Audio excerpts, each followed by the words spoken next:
Samantala, malugod naman at tinanggap ni Pangulong Ferdinand R. Marcos Jr. ang tagapagsalita ng National Assembly ng Hungary na si His Excellency Kovr Laszlo sa palasyo para pasalamatan ang bansa dahil sa tulong na ipinagkaloob nila sa mga nasalanta ng lindol sa bansa.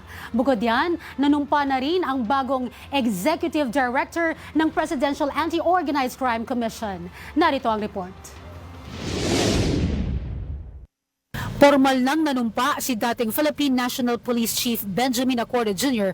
na itinalaga ni Pangulong Ferdinand R. Marcos Jr. bilang bagong Executive Director ng Presidential Anti-Organized Crime Commission. Ang dating hepe ay miyembro ng Philippine Military Academy Sambisi Class of 1991. Matagal nang nanilbihan sa hanin ng pulisya si Acorda at hinawakan ang ilang mahalagang posisyon kabilang ang PNP Anti-Cybercrime Group at Director for Intelligence ng PNP. Ang PAOK ay tinatag sa bisa ng Executive Order No. 295 Series of 2000 at may mandatong imbestigahan at kasuhan ang mga sindikatong kriminal at iwaling opisyal, magsagawa ng intelligence operations at bumuo ng mga plano laban sa krimen. Papalitan ni Acorda si Undersecretary Gilbert Cruz. Sa ilalim ng pamumuno ni Cruz, pinangunahan ng PAOK ang malawakang crackdown at pagban laban sa Philippine offshore gaming operators, human trafficking at iba pa alinsunod sa direktiba ni Pangulong Marcos. Inaasahang ipagpapatuloy ni Acorda ang mga nasimula ni Cruz at paigtingin ang kampanya ng administrasyon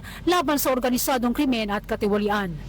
Samantala, malugod din tinanggap ni Pangulong Ferdinand R. Marcos Jr. ang tagapagsalita ng National Assembly ng Hungary na si His Excellency Kovr Laszlo. Sa kanilang maikling pagpupulong, nagpasalamat si Pangulong Marcos sa gobyerno ng Hungary sa tulong na ipinagkaloob sa mga biktima ng lindol sa bansa. Sa pananatili sa Pilipinas, inaasahang dadalo si Speaker Kovr bilang panauhing pandangal sa pagdiriwang ng Hungarian National Day. Makikipagpulong din ito kay Senate President Vicente Tito Sotto III at mga miyembro ng Senate Philippines-Hungary Friendship Group. Bibisita rin si Speaker Kovr sa Cebu upang makipagkita kay Cebu Governor Pamela Baricuatro at kay Hungarian Honorary Consul sa Cebu, Enrilan Joy Benedicto Tan. Nauna sa mga balitang totoo at laging bago, Zai Chua, Alaunas sa Balita, Congress TV.